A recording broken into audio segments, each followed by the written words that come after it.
También hay que, nos avisas cuando se está transmitiendo en Facebook. Ya voy a transmitir en Facebook. Doctor, es necesario que nombre a la Universidad San Juan Bautista, ¿no? Sí, sí, si quieres yo lo hago, Listo, ¿ah? doctor. Yo lo hago. No, dentro de la Ah, presentación ya. también lo nombro y usted también agradeciendo la invitación, ¿no?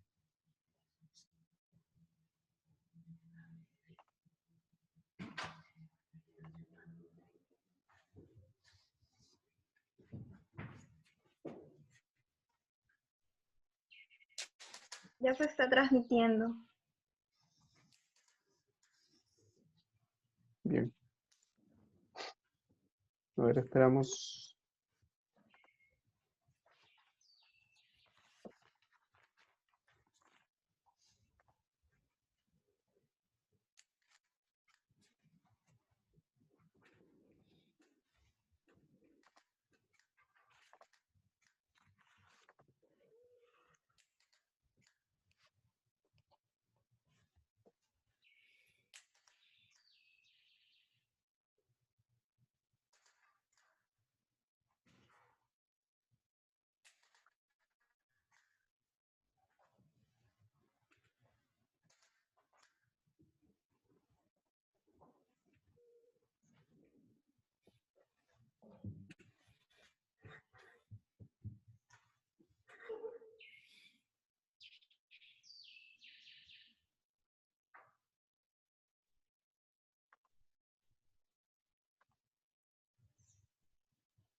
Sean bienvenidos, estimados lectores y seguidores de la Revista Peruana de Ciencias Penales. En esta oportunidad es un placer para nosotros exponer esta serie de conferencias virtuales que hemos organizado junto a la Universidad Privada San Juan Bautista. Este curso se denomina Desafíos Actuales para la Dogmática Penal. En esta ocasión nos acompaña el profesor Dr. José Urquizo Olaechea. Él es profesor principal de Derecho Penal en la Universidad Nacional Mayor de San Marcos. Asimismo, es decano en de la Facultad de Derecho en la Universidad Privada San Juan Bautista. Es escritor de múltiples artículos y también es director de la Revista Peruana de Ciencias Penales, que a la fecha cuenta con más de 30 publicaciones y más de 25 años en el medio académico.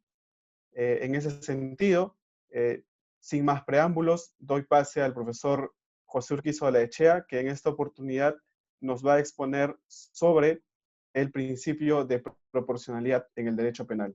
Adelante, profesor José Urquizo. Primero, muchas gracias. Muchas gracias por la invitación. Muchas gracias a la Revista Peruana de Ciencias Penales y de manera particular el auspicio de la Universidad Privada San Juan Bautista, en la persona de su presidente y fundador, el doctor José Luis Elías, que hace muchísimos años nos acompaña, ¿no?, en estas tareas de difusión de carácter académico. El tema del principio de proporcionalidad, sobre todo el de proporcionalidad penal, es un tema latente. Tiene básicamente tres perspectivas. La primera perspectiva está vinculada a la capacidad del legislador, ¿no?, y de cómo el legislador, al crear sus normas, determina que efectivamente estas normas no sean desproporcionadas. La primera idea es que el legislador, ¿no?, cuando decida, en cualquier parte del ordenamiento jurídico, no solamente en el ordenamiento jurídico penal, la creación de sus normas vayan por ese lado, ¿no? O sea, desde el punto de vista abstracto, se tiene que ver así, y desde el punto de vista del derecho penal, de manera muy puntual, tendríamos que ver básicamente en dos aspectos. el aspecto de la descripción típica y el aspecto de la pena. Sí, efectivamente se dan este tipo de niveles que son necesarios por el carácter regulativo que debe tener el sistema normativo, el sistema jurídico en cualquier país. Este segundo caso, el que está vinculado ya a los delitos y las penas, y luego en su aplicación concreta, resulta de mucha trascendencia. Básicamente se percibe al momento de la decisión de la pena a aplicar. Algunas personas pueden pensar, obviamente, que sí, una vez declarada la culpabilidad, inmediatamente se aplica una sanción. Pero no es tan así, no es tan así, porque la declaración de culpabilidad es un acto, ¿no? Que tiene un carácter conclusivo, donde al sujeto se le hace responsable por su conducta. Otro tema diferente es la aplicación de la pena en el caso concreto, porque hay que entrar a considerar una serie de elementos que se pueden dar, ¿no?, en un suceso o en varios sucesos de naturaleza antijurídica. Bueno, si esa relación resulta desproporcionada, pues uno puede plantear desde la perspectiva del principio de proporcionalidad, ¿no?, unos cuestionamientos. Y el tercer tema que tiene que ver con esto es el tema de la ejecución penal, ¿no? Ya mucho más sesgado, el sistema penitenciario también, ¿no?, no debe ser desproporcionado en relación a la posición que ocupe el sujeto. El hecho de haber cometido no significa necesariamente su pérdida como persona, como ciudadano, su dignidad personal se mantiene absolutamente intangible. Y el hecho de que el sistema penitenciario se convierta en absolutamente desproporcional por X motivo, también puede ser objeto de cuestionamiento desde el principio de proporcionalidad. Entonces, más o menos, podríamos decir que ahí tenemos un horizonte que habría que entrar a considerar para dar un paso siguiente. ¿De dónde surge el principio de proporcionalidad en nuestro país, en el Perú? Yo antes había anotado que no existe una norma expresa, como lo es el principio de legalidad, que diga, bueno, el principio de proporcionalidad, ¿no?, se guía por, ¿no?, la idoneidad, la necesidad, y el principio de proporcionalidad en sentido estricto. No, no existe una norma así. Pero sí existe en el artículo 200 del Código Penal, de la Constitución, existen dos términos que ha utilizado el legislador, el constituyente, ¿no?, razonabilidad y proporcionalidad.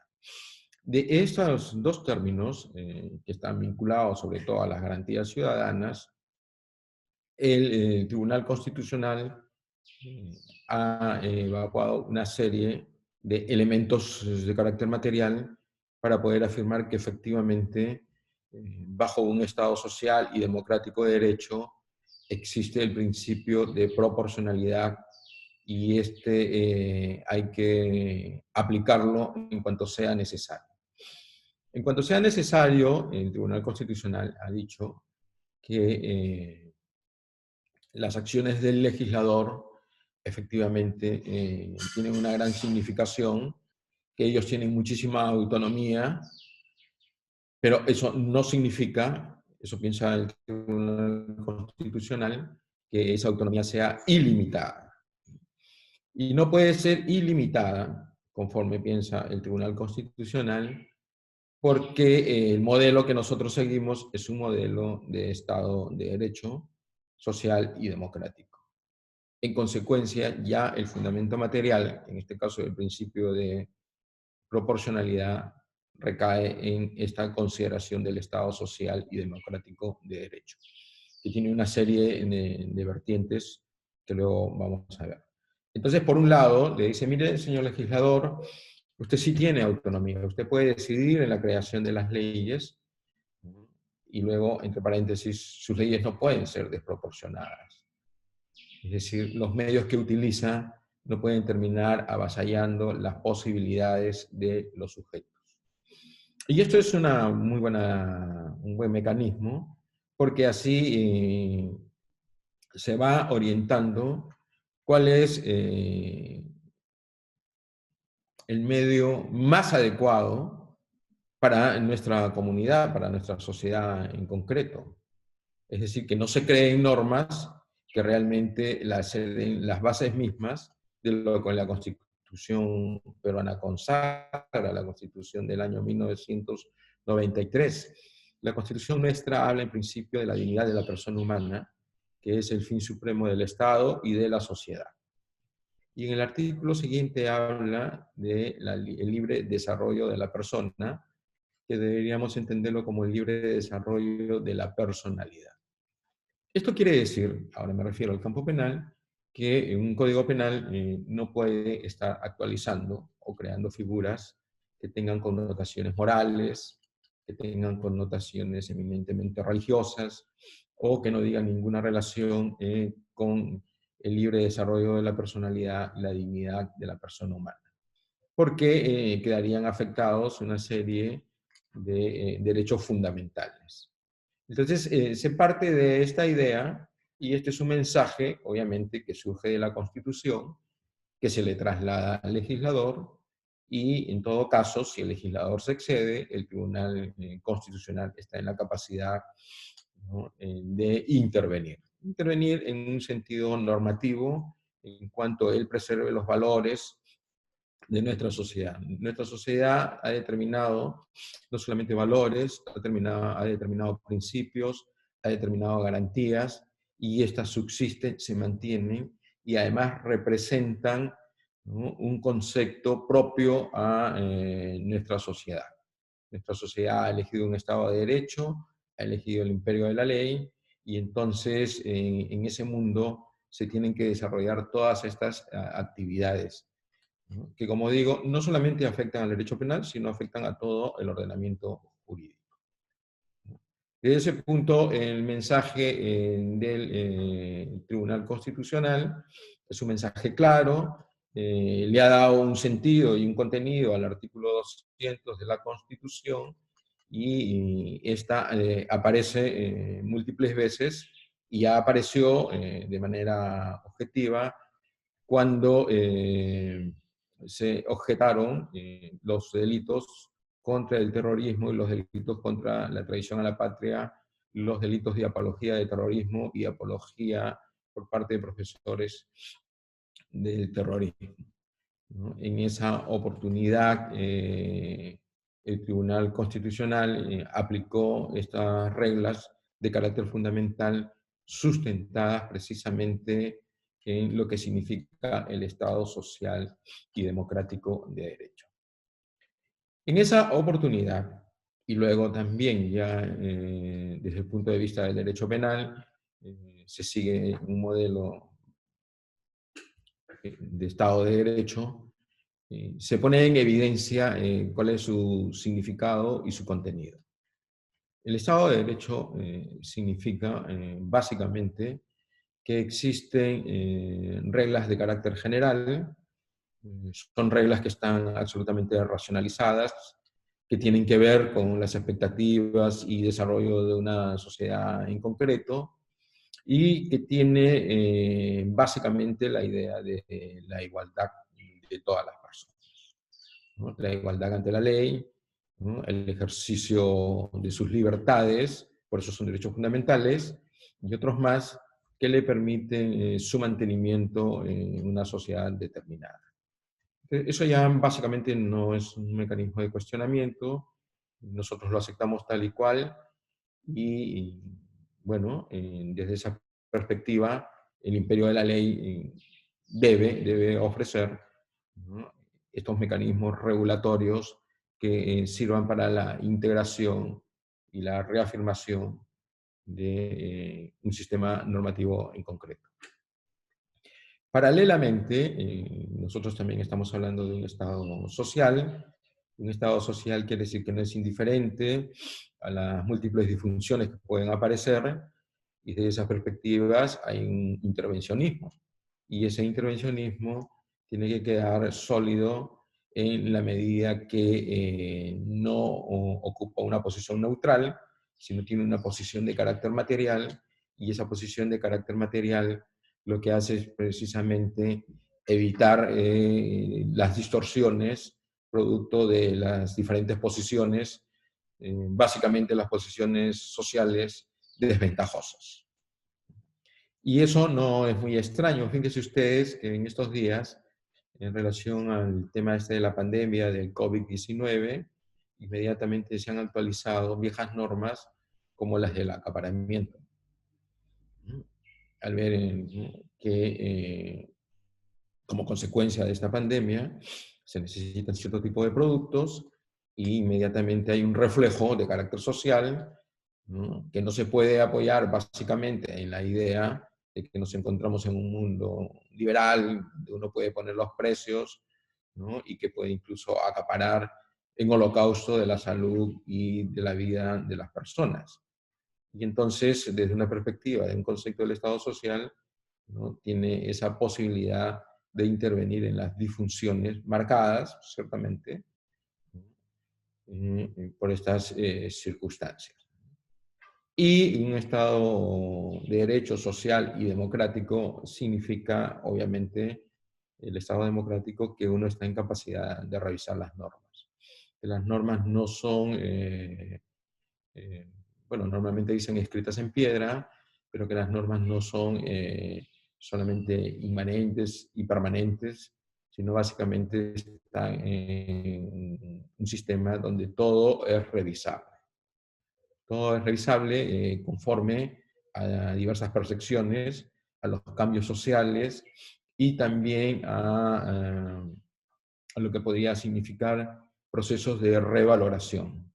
Yo recuerdo, por ejemplo, que el Código Penal de 1924, nuestro Código Penal derogado, porque el que tenemos es el Código Penal de 1991, hablaba del adulterio. Y posteriormente se puso en evidencia que el adulterio no tenía ningún tipo de representación de carácter material. Es decir, no afectaba la vida de los demás, representaba simplemente situaciones personales que podían ser de una u otra manera sancionadas bajo un tipo de normas totalmente diferentes, y el Código Penal de 1991 dijo no, nunca más va a ir el adulterio. Y así una serie de normas, y además de un lenguaje que tenía fuertes comportamientos estigmatizantes, desaparecieron salvajes, semisalvajes, alcoholizado. Es un lenguaje que fue desapareciendo porque representaba pues un estigma. Y entonces un sistema democrático está precisamente en la capacidad de revisar, ¿no?, con la finalidad que el mantenimiento de un ordenamiento jurídico sea absolutamente sólido y absolutamente razonable en términos de convivencia, en términos de eficacia, en términos regulativos, en términos de integración. Esa es más o menos una perspectiva de lo que significa y lo que luego ha significado un proceso de fundamentación. Porque nosotros tenemos que hablar de proporcionalidad. En realidad hablamos de proporcionalidad porque uno de los fines es la justicia. La idea de la justicia es una idea latente, es una idea además que se puede percibir ex ante, frente al hecho, se puede percibir posteriormente, ex post, pero lo cierto es que el sentir pone en evidencia que en algunos casos concretos, conforme a circunstancias también determinadas, se pueden tomar decisiones que no resulten básicamente decisiones que obedezcan a este sistema regulativo con capacidad de integración, sino que resultan por su propia naturaleza en un momento determinado abusivas o arbitrarias.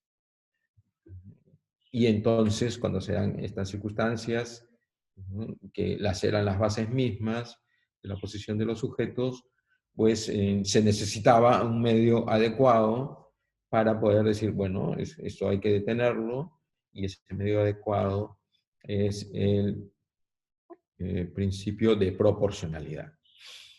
Haciendo un pequeño apartado, porque la proporcionalidad finalmente viene en un tema de ponderación, y respecto a la ponderación también hay unos criterios muy abiertos, porque no se puede definir exactamente, ¿no?, si la ponderación, como lo dicen muchos juristas, representa básicamente o finalmente un mecanismo de seguridad, o simplemente queda, hace una traspolación para dejarle este poder, ¿no?, a los jueces, en este caso, ¿no?, y que los jueces representan intereses predeterminados.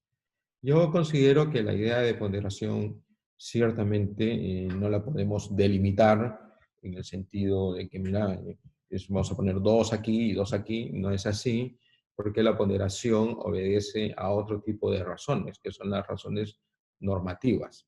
Y las razones normativas, a su vez, se convierten en razones específicas. Y esas razones específicas, en un momento dado, pueden tener, ¿no?, una serie de límites, o como pueden tener también una serie de expansiones que pongan en evidencia una desproporción entre los fines del ordenamiento jurídico y los medios utilizados, ¿no?, y también si esos medios utilizados realmente son absolutamente idóneos.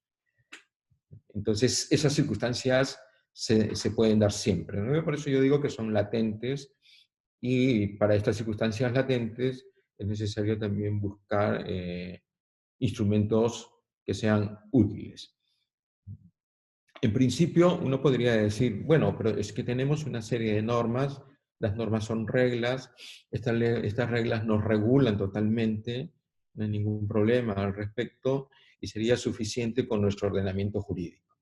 Por ejemplo, desde el punto de vista del derecho penal, podríamos decir, bueno, tenemos una serie de normas, tenemos ya estructurada más o menos una serie de garantías, ¿no?, porque siempre está referido a la conducta de los sujetos, pero no puede ser cualquier tipo de conducta, tiene que ser una conducta dolosa, o tiene que ser una conducta imprudente, ¿no? El autor no es cualquiera, el autor es el que realiza por sí. También tenemos una serie de categorías de carácter dogmático que nos dan una serie de respuestas, ¿no?, y que efectivamente en el mundo de las reglas podríamos decir que de manera sustantiva, básicamente, esto está bastante bien estructurado, y que ha tenido no solamente una gran acogida, sino que ha logrado que nuestro sistema normativo tenga respuestas concretas para situaciones concretas. Entonces sí, desde ese punto de vista, uno dice, bueno, sí, el ordenamiento jurídico, y también es cierto, tiene una gran cantidad de respuestas. Y esa gran cantidad de respuestas hace que el sistema logre un proceso de estabilización. Pero no estamos hablando de ese mundo, sino estamos hablando de unas situaciones excepcionales. Y las situaciones excepcionales tienen que ser revisadas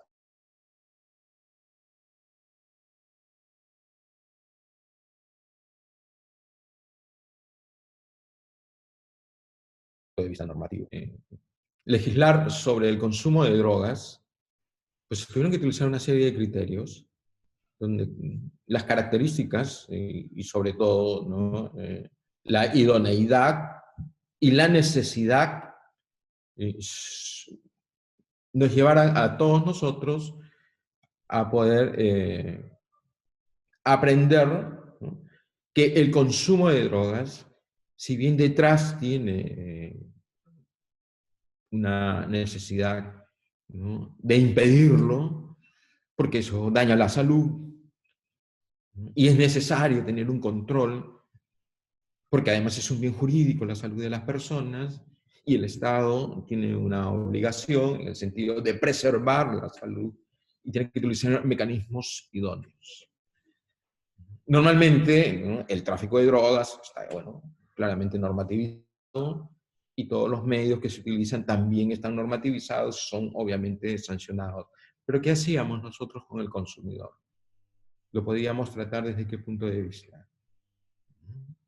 Y entonces el problema del consumo de drogas tiene que estar vinculado a estas situaciones de equilibrio, que por un lado signifiquen un reconocimiento de carácter normativo que pueda, ¿no?, precisar hasta qué punto yo te voy a considerar a ti un consumidor de drogas y hasta qué punto yo te voy a también proteger o cuándo te voy a dejar desprotegido y vas a ingresar al mundo del derecho penal. Pues eso ha pasado. Por ejemplo, en la legislación peruana, pues yo voy a hacer unas pequeñas notas, en el artículo 299 de nuestro Código Penal, ¿no?, dice que no es posible la sanción, no es punible la posesión de drogas. Pero luego hace una serie de determinaciones, ¿no? Dice que, drogas, 5 gramos para la cocaína, 8 gramos de marihuana, 2 gramos, ¿no?, de derivados de látex de opio y cosas así, ¿no? Pero dice, no es punible. Entonces, desde esa perspectiva, lo que se podría discutir, obviamente, si esas cantidades que han sido elegidas por el legislador son proporcionales, ¿no?, o son razonables, ¿no?, para mantener, ¿no?, la no punibilidad. Pero sí hubiese sido absolutamente irrazonable o desproporcionado sancionar la mínima, la posesión de drogas. Y estas personas que realmente lo que necesitan es un proceso de rehabilitación, ¿no?, es una ayuda, ¿no?, hubiesen terminado, ¿no?, envueltos en temas de carácter penal. Y entonces esos son más o menos la idea. Pero cuando se descubre una serie de situaciones absolutamente arbitrarias, el concepto que se maneja del principio de proporcionalidad dice, bueno, nosotros tenemos que optimizar estas relaciones. Optimizar estas relaciones significa que vamos a revisar el ordenamiento jurídico. ¿Por qué? Porque la idea de optimización es que los derechos fundamentales de la persona se mantengan precisamente, ¿no?, en la mejor posición posible, aún bajo circunstancias difíciles o adversas. Yo recuerdo haber leído, por ejemplo, una sentencia del Tribunal Constitucional que estaba vinculada a unos trabajadores del norte de nuestro país, de Tumbes, que tenían 25 años y 20 años trabajando y de pronto fueron destituidos de su trabajo. Y entonces el Tribunal Constitucional, incluso ingresando a zonas sustantivas, se preguntó cuáles eran las imputaciones y cuáles eran las pruebas de las imputaciones y si existían otro tipo de medidas para poder sancionar en este caso. Y efectivamente encontró que tanto en el aspecto sustantivo como en el aspecto puramente administrativo eran planteamientos absolutamente indeterminados y probatoriamente sin sustento. Estos son los pocos casos donde ha ingresado el TC a ver este tipo de situaciones y puso en evidencia que la decisión, en este caso de la alcaldía de Tumbes, era absolutamente desproporcional y les aplicó el test de proporcionalidad, porque consideró que la medida no era idónea, no era necesaria, y de manera estricta causaba más desventajas, esto sobre base del principio de proporcionalidad en sentido estrictos, que ventajas. Es decir, había una mayor afectación, ¿no?, a los bienes jurídicos de estas personas. Entonces, lo que nosotros vemos, ¿no?, ciertamente es que tenemos una línea, una escala, que lo que intenta es determinar procesos de ponderación en casos concretos. Con estos riesgos, ¿no?, estos riesgos que la ponderación podría ser excesiva o podría quedar simplemente en manos de los jueces, ¿no?, en un sentido de abuso o de arbitrariedad. Pero yo creo que el ordenamiento jurídico actual, precisamente por el fundamento material que le han asignado, porque además no solamente se ha afirmado que se trata de un tema que tiene una referencia en el Estado social y democrático de derecho, sino también que incide en el valor justicia. Y en el valor justicia precisamente tiene ese carácter autolimitante, ¿no? Porque la justicia precisamente, y no es un concepto de la justicia retributiva básicamente, ¿no? Sino es una justicia de otra naturaleza, ¿no? Que pone en evidencia ciertos niveles de los daños causados frente a las respuestas, ahora me refiero al derecho penal, pues es una justicia pues, que tiene unas tendencias limitantes por su propia naturaleza, ¿no? Porque si no dejaría de ser justicia. Entonces, ese es el punto de referencia de lo que nosotros más o menos percibimos hacia dónde nos debe llevar el principio de proporcionalidad. Ahora, ¿cuál es el sentido del principio de proporcionalidad? Pues tiene muchísimos sentidos, ¿no? Cuando nuestro legislador y también el tribunal señaló que el artículo 200 o del artículo 200 de la Constitución en la parte final se puede extraer este tipo de ideas, puso como punto de referencia más alto, por supuesto, a la persona y a la dignidad de la persona. Pero también puso en evidencia lo que ellos denominaron la seguridad jurídica. Dicho en otras palabras, no se puede andar por el mundo, ¿no?, si el ordenamiento jurídico no ofrece a su vez un mecanismo de seguridad jurídica. Y este mecanismo de seguridad jurídica no solamente es un mecanismo que debe estar presente en todos los actos, sino que por su propio contenido lo que tiene que afirmar son las posiciones de los sujetos. Cuando decae este mecanismo de seguridad jurídica, se puede utilizar el mecanismo del principio de proporcionalidad. En el sentido si las actuaciones públicas efectivamente están lacerando o se están excediendo respecto de las finalidades normativas. ¿Qué es lo que quiero decir? Cuando el legislador, ¿no?, toma la decisión, porque toma una decisión de crear un tipo de normas, también esas normas tienen que ver con los fines. Es decir, el legislador no elige cualquier norma, elige norma que tenga fin.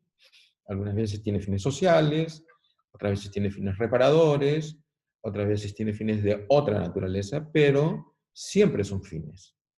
Y desde la perspectiva de los fines, lo que nosotros podemos hacer es simplemente ver si los medios utilizados para esos fines efectivamente son los adecuados, son los idóneos, son necesarios y que ese mecanismo no va a causar mayor daño que el que se pretende proteger.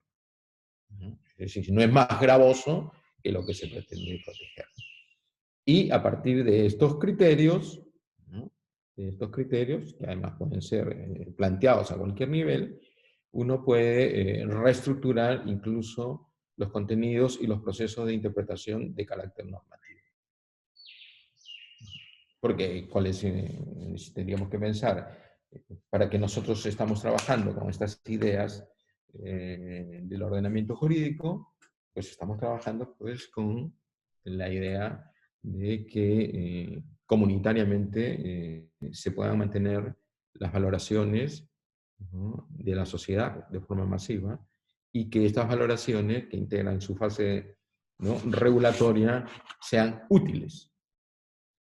Una utilidad de carácter material, una utilidad de carácter racional, y que ponga en evidencia, que lo que se trata finalmente es de establecer pues, criterios que permitan que la vida de los ciudadanos no sea una vida esencialmente agobiante, ¿no? Yo quisiera leerles, ¿no?, con la finalidad si ustedes me permiten,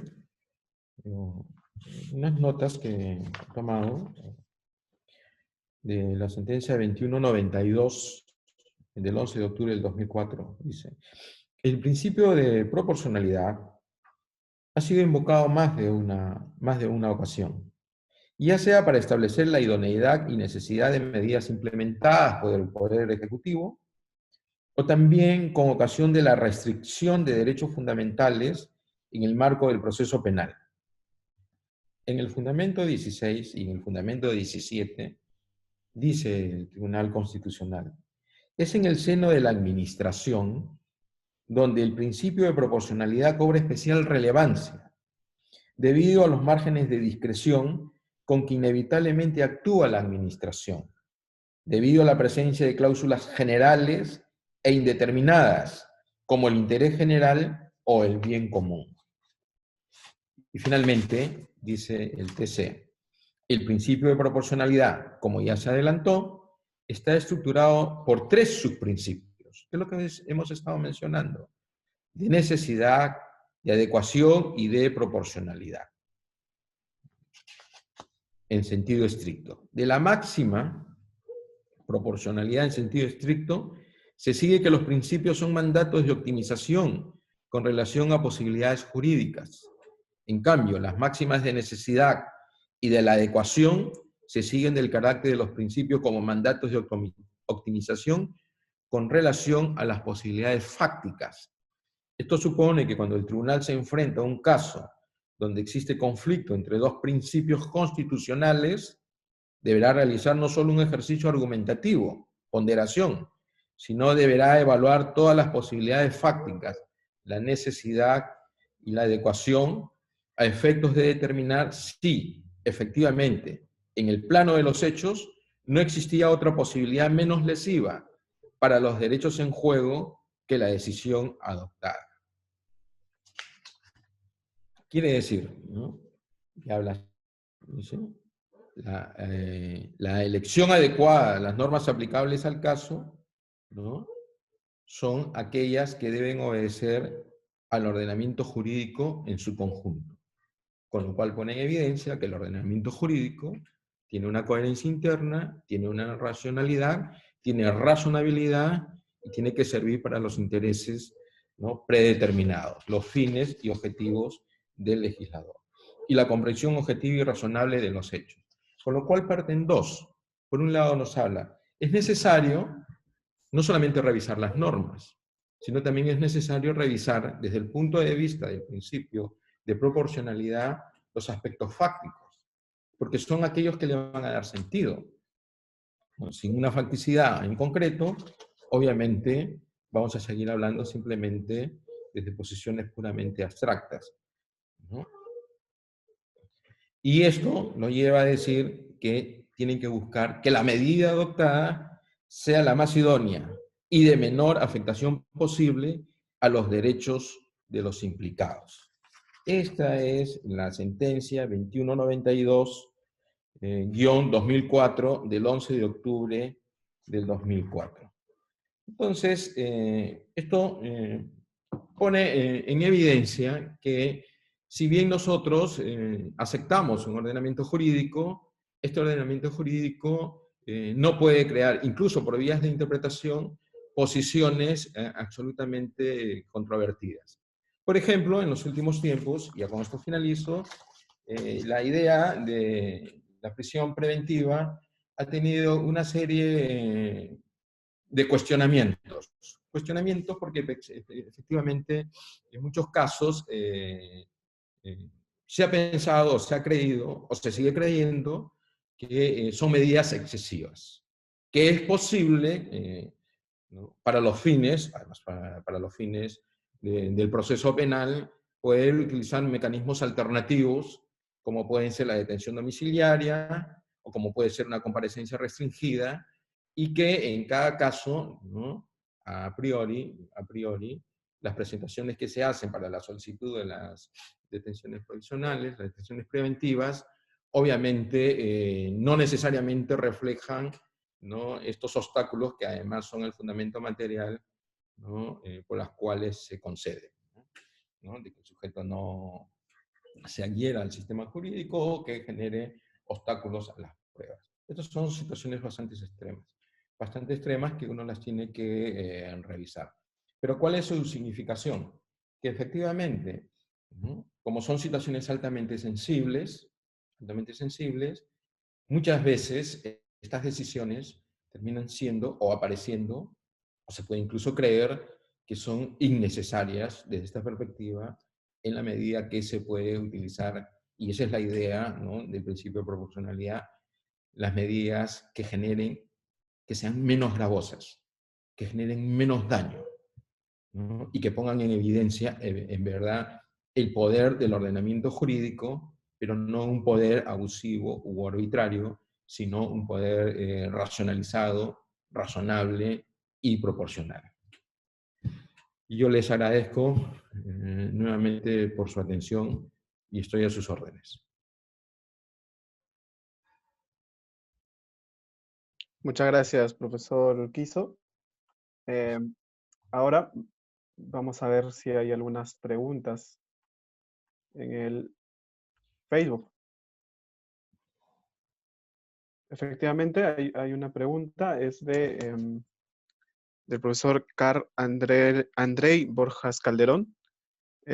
Voy a leer todo el mensaje. Dice, muchas gracias por sus enseñanzas, estimado profesor. Me surgen dos preguntas en este mundo globalizado. ¿Qué nos demuestra que dos sociedades castiguen un delito, pero con distintos criterios de proporcionalidad? Por ejemplo, en España o Alemania no se castiga tan severamente, por ejemplo, el lavado de activos como en el Perú.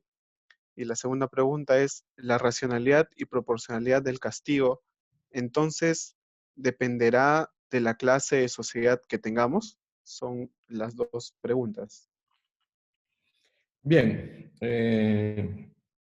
en primer lugar debemos decir que el tema del lavado de activos y todos los colaterales en nuestro país aparece absolutamente exacerbado. Eso no es de ahora, es de mucho tiempo, y eso también obedece de una u otra manera al hecho, sobre todo en el caso de la cocaína, que nosotros somos uno de los grandes productores de la coca, y el legislador ha visto en su momento la necesidad, ¿no?, de utilizar y maximizar las penas, ¿no?, porque consideró y sigue considerando que podían afectar las bases mismas de nuestra sociedad. Y entonces, de esa perspectiva, estas fórmulas que nosotros utilizamos los peruanos para la lucha contra los lavados de activos y la lucha en general contra el tráfico de drogas, pues obedece a esa idea. ¿Cuál era la segunda parte de la pregunta, por favor?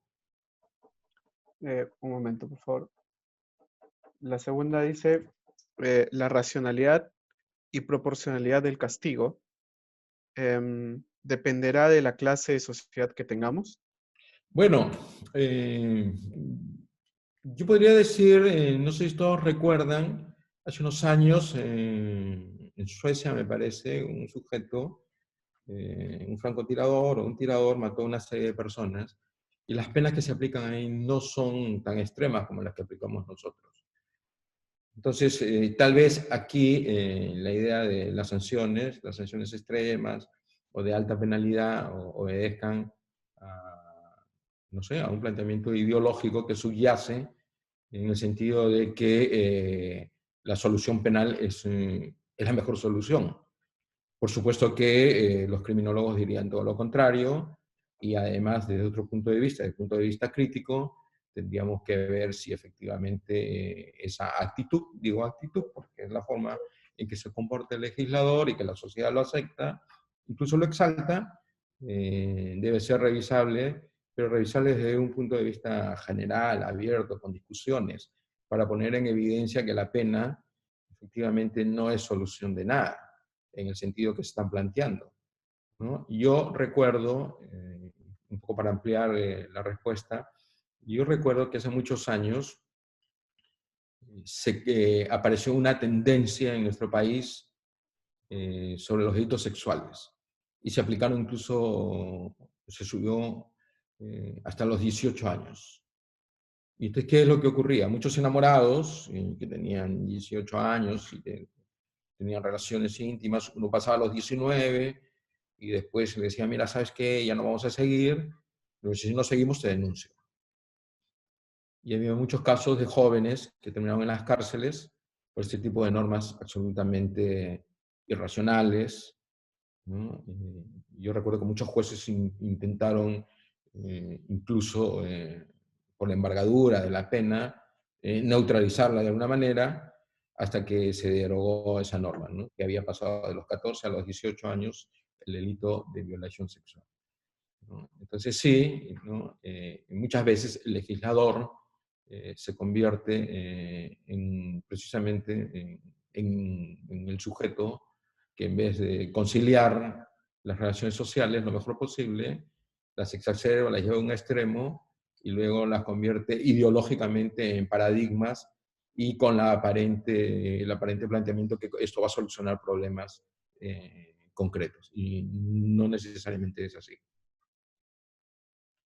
Bien, tenemos otra pregunta, es de Gesbert Benavente Chorres. Leeré Eso. igualmente todo el comentario.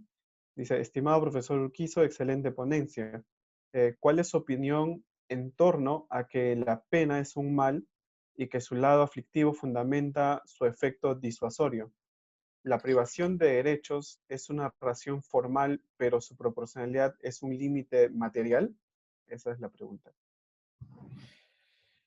Bien, le agradezco a Herbert Benavente, ¿no? Que es un jurista muy reconocido. Bueno, sí, pues podríamos parafrasear lo que dijeron los alemanes, ¿no? Que la pena es un mal, ¿no? Un mal amargo. Pues sí, sí, si no, no deja de ser un mal. Ahora, ¿qué instrumentos colaterales tenemos? Por lo menos en el estadio actual de la sociedad, la aplicación de las penas obedece pues, precisamente, ¿no? a este pensamiento occidental, ¿no? Que por un lado ha generado pues, una cultura liberal a partir de la Revolución Francesa de 1789, pero que no la ha negado, es decir, no tenemos unas tendencias abolicionistas, como ocurrió en algún momento en Holanda, recuerdo, hace más de 30 años. Ahora, ¿qué es el principio de proporcionalidad? El principio es un instrumento que se basa esencialmente en la idea de esto, de que es un principio que como principio puede ingresar en todo el ordenamiento administrativo, el laboral, ¿no? Y todo aquello en donde uno quede sometido a cargas o mecanismos regulatorios, etcétera, etcétera. Sí, y es un principio que sí pone límites. Si nosotros nos guiamos por la idea que ha instrumentalizado el Tribunal Constitucional en el sentido de que, ¿no? tiene un carácter material a partir del artículo 200 de nuestra Constitución, pues yo sí creo que es un mecanismo que pone límites, y límites materiales, que puede afectar no solamente la interpretación de las normas, sino también la creación de las normas, y que puede neutralizar en cierto tipo de circunstancias situaciones marcadamente desproporcionadas, ¿no? Por eso que este viejo test, que fue planteado por Robert Alexi, y que también lo utilizó el Tribunal Constitucional alemán, este famoso test de la proporcionalidad, la idoneidad, la necesidad y el principio de proporcionalidad en sentido estricto, yo creo que mantiene toda su validez. Sí, valdría la pena recordar un poco que el principio de proporcionalidad nació básicamente en Alemania, pero para el sistema de policía, ¿no? Era un derecho de la policía. Lo que en realidad se planteaba era que las intervenciones de la policía no sean excesivas, que se den solo cuando sean necesarias, y siendo necesarias sean idóneas. Es decir, que no las den más allá, ¿no? de lo que se necesite en el caso concreto. Esa idea que se originó en el derecho de policía, yo creo que no ha perdido su razón de ser, porque nuevamente los mensajes son muy específicos. ¿Puedes utilizar una medida menos gravosa para intervenir? Sí, puede darse una medida menos gravosa. Es necesaria. Sí. ¿No vas a causar más daño con tu medida? Pues yo creo que esas son preguntas que se deben mantener siempre en la medida pues, que somos una sociedad y como toda sociedad genera sus conflictos. y en temas de conflictos, pues creo que el principio de proporcionalidad es muy útil. Muchas gracias por su respuesta, doctor. Tenemos otra pregunta y dice, doctor Urquizo, ¿cómo los tribunales han tratado la proporcionalidad en relación a la pandemia del COVID? Si nos puede quizás dar algunos comentarios al respecto de su punto de vista. Bueno, yo de manera concreta no he visto que hayan aplicado un test de proporcionalidad. Lo que sí debo reconocer es que los tribunales, sobre todo algunos tribunales de avanzada que han estado resolviendo, incluso en estos días de pandemia, han estado resolviendo virtualmente, han utilizado otros criterios, ¿no? Unos criterios de ponderación de valores. Y dentro de su ponderación de valores, ellos le han dado una gran significación a los valores constitucionales como fundamento, ¿no?, de la paz de una sociedad. Y yo he sostenido que ellos han extraído la doctrina de la razón humanitaria, ¿no?, para poder de una u otra manera neutralizar estas situaciones conflictivas que se han generado sobre todo con las personas que en la fecha vienen viviendo bajo el sistema penitenciario. Eso sí podría decirlo, ¿no?, pero no de manera específica la utilización del principio de proporcionalidad.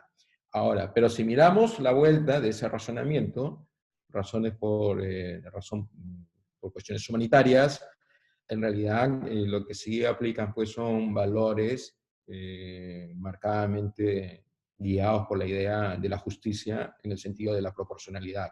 Dicho en otras palabras, ¿no?, yo puedo ordenar, y además han tenido un gran desarrollo doctrinario, ¿no?, sobre la base de la norma, ¿no? Dicen, bueno, yo no voy a, en un caso concreto, dicen, tú me pides una cesación, yo no te puedo dar una cesación porque la cesación no me da a mí instrumentos materiales normativos para yo poder resolver.